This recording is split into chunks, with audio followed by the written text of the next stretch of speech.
India की तरफ Indian markets में पैसा बहता हुआ चलता चला आ रहा है। बहुत बड़ी इन्वेस्टमेंट्स इंडियन मार्केट्स में हो रही हैं और ये दुनिया की जो कुछ बड़े इंस्टीट्यूशंस हैं वो कह रहे हैं। और बड़ी खबर न्यूयॉर्क से, जहां पर यूएनएससी में भारत की स्थायी सदस्यता का ब्रिटेन, फ्रांस और यूएई ने समर्थन किया। इन तीनों देशों ने कहा है कि वो भारत को यूएनएससी का स्थायी सदस्य बनाने के पक्ष में है। अमेरिकी पहले ही भारत की सदस्यता का समर्थन कर चुके हैं और इसके अलावा रूस ने भी 3 दिन पहले ही भारत की सदस्यता के समर्थन का खुला ऐलान किया था।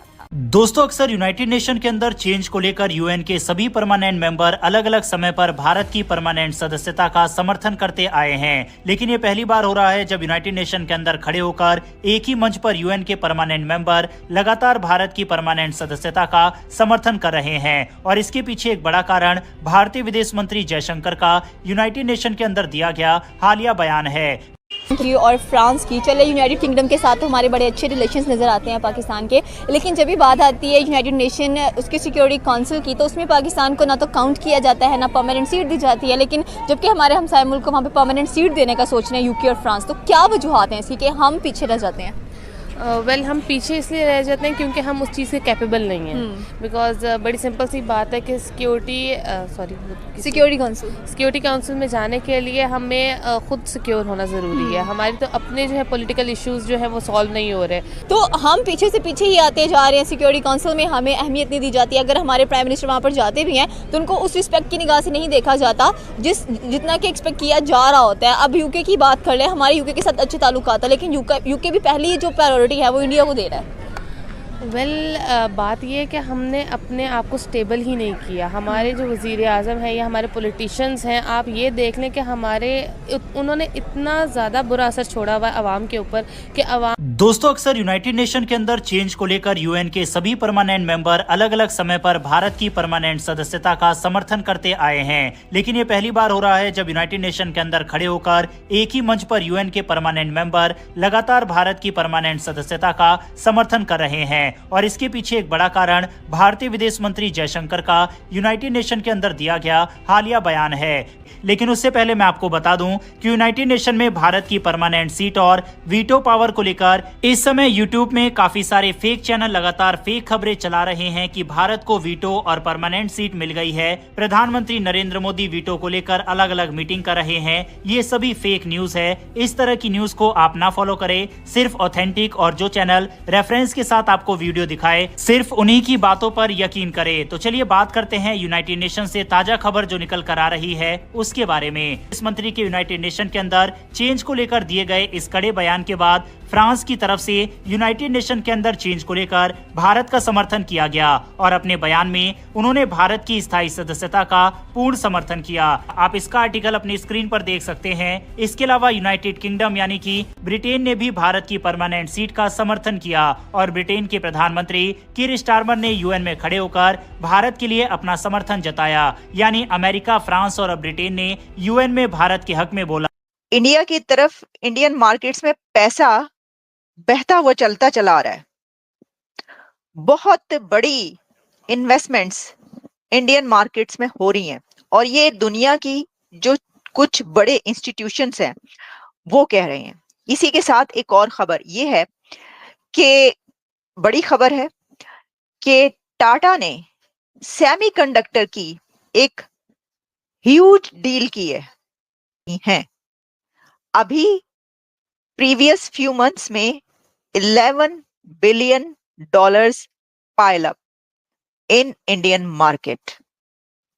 उसको देखते हुए जेपी मॉर्गन का ये कहना है कि इससे ये पता चलता है कि नेक्स्ट फ्यू मंथ्स में इंडियन का ये जो एक बहता हुआ समंदर है पैसे का जो भारत की तरफ जा रहा है, ये $100 billion has already been seen, which is $11 billion flowing into the market over the past few months. तो जेपी मॉर्गन ये कह रहा है कि जो दुनिया की बड़ी इन्वेस्टमेंट है वो भारत की तरफ जा रही है और इन्हीं कुछ प्रीवियस जो अभी मंथ्स गुजरे हैं इसके अंदर जब आप इसको देखते हैं कि कितनी इन्वेस्टमेंट है तो उसके अंदर पता ये चल रहा है कि $11 बिलियन ऑलरेडी जो है वो इंडियन इक्विटी को टच कर चुकी है और उसमें बॉलीवुड की, तो बॉलीवुड की जो पावर है ये प्योरली एक जिसे कहते हैं ना, एक सिस्टमैटिक तरीके से, it's a history of 60-70 years of Bollywood जो आपके सामने नजर आती है, जो दुनिया में एज ए सॉफ्ट पावर उसने एस्टैब्लिश। अब ये चाहते हैं कि हम कल्चरल सेंटर्स एस्टैब्लिश करें, जिस तरह चाइनीज जो हैं उन्होंने कन्फ्यूशियस इंस्टीट्यूट्स एस्टैब्लिश किए हुए हैं।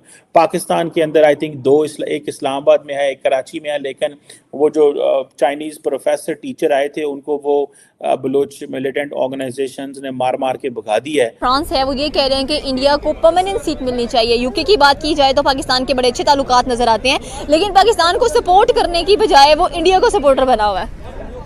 जी असल में ना वो इंडिया ने ना, हमारा हमसाया मुल्क ज़रूर है, दुश्मन मुल्क भी है, लेकिन मेरे ख्याल में अब दुश्मनी से हमें निकल जाना चाहिए, प्यार की तरफ आना चाहिए। और दोनों एटमी पावर्स हैं, एटॉमिक पावर्स हैं, और कभी भी जंग ना इंडिया अफोर्ड कर सकता है ना हम अफोर्ड कर सकते हैं। रही बात दूसरी वीटो की बात कर रहे हैं आप, वीटो के 5 ममालिक हैं, उसमें छठे का पॉसिबल ही नहीं। अजय बंगा से भी मुलाकात हो गई, ठीक है।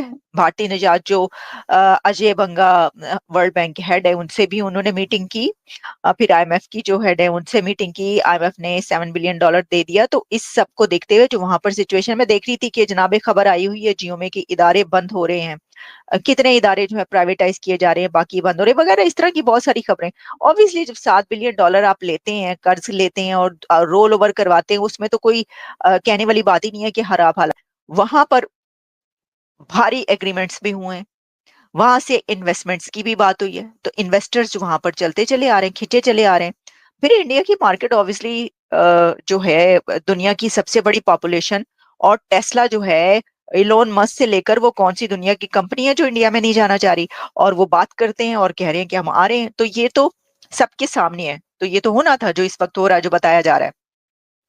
लेकिन इसमें एक और जो इन्होंने ये बात की, यूके से लेकर आगे तक सब देश यही बोल रहे हैं कि इंडिया को क्यों नहीं आखिर आप परमानेंट सीट दे रहे हो, और अगली बैठक में इंडिया को परमानेंट सीट मिलनी ही चाहिए। ये भारत भी दावे जोरों शोरों से कह रहा है, वरना वो एक कहावत है ना, बड़ी पॉपुलर, शायद आपने कभी सुनी भी हो, कि मैं फ़र्द नहीं हूँ महफिल की, एक मुकम्मल महफिल हूँ, महफिल न रहेगी महफिल फिर जो मुझको उठाया महफिल से। ये बात आज भारत के लिए फिट बैठती है कि भारत आज किसी महफिल का फ़र्द नहीं है, भारत अपने आप में एक मुकम्मल महफिल है। भारत ब्रिक्स बना सकता है, ब्रिक्स बना हुआ तो है ही, मतलब भारत ब्रिक्स को और ज़्यादा मजबूत कर सकता है, ब्रिक्स को जो है वो उस लेवल पर भी ले जा सकता है जहाँ पर फिर जो भारत का विरोध कर रहे हैं वो रह जाएंगे। या ऐसा भी कल को भारत ग्रुप बना सकता है जिसमें ना अमेरिका ना चाइना किसी का इन्वॉल्वमेंट ना हो, खाली भारत और भारत के अलावा जितना भी थर्ड वर्ल्ड कंट्रीज जिसको हम बोलते हैं ना, वो सब हो और उन्हीं का प्रतिनिधित्व हो। चीन किनारे बैठा रहे, अमेरिका दूसरे किनारे बैठा रहे, क्योंकि अमेरिका भी हम सब जानते हैं, चलो सपोर्ट तो कर रहा है, बहुत अच्छी बात है, लेकिन अंतर खाने में कितना चाहता है कितना नहीं चाहता ये हर कोई जानता है। पड़ोस में आप देखो शेख हसीना की सरकार पलट दी, उसमें एक बहुत बड़ा कारण इंडिया को दबाना भी था। पाकिस्तान को ये लोग कर्जा देते हैं, क्यों देते हैं? ये अक्सर लोग सोचते हैं ना कि भाई पाकिस्तान वापस भी नहीं कर रहा है पैसा, तो क्यों आगे को कर्जे पे कर्जा मिलता चला जा रहा है? सिर्फ और सिर्फ भारत को टैकल करने के लिए पाकिस्तान को कर्जा दिया जाता है। पाकिस्तान को पाला ही इसलिए जा रहा है कि कल को भारत से कोई समस्या हुई तो उनको पाकिस्तान काम करेगा। ये सब कारण है जिसके चलते पाकिस्तान को देखा जा रहा है। बांग्लादेश में तख्ता पलट करा दिया, बांग्लादेश में जितना जिहादी तबका है उसको और ज़्यादा संसाधन दिए जाएंगे, पैसे दिए जाएंगे, सब कुछ दिया जाएगा। बांग्लादेश को भी ऐसा सरकार भी कर्जे मिलेंगे ज़्यादा, सिर्फ इसलिए कि भाई आपको इंडिया के अगेंस्ट खड़ा होना। तो ये सब चीज़ें जो है वो तेज़ी के साथ में दुनिया में चल रही है। अब यहाँ पर बहुत ज़रूरी है कि इंडिया को परमानेंट सीट जल्द से जल्द मिले।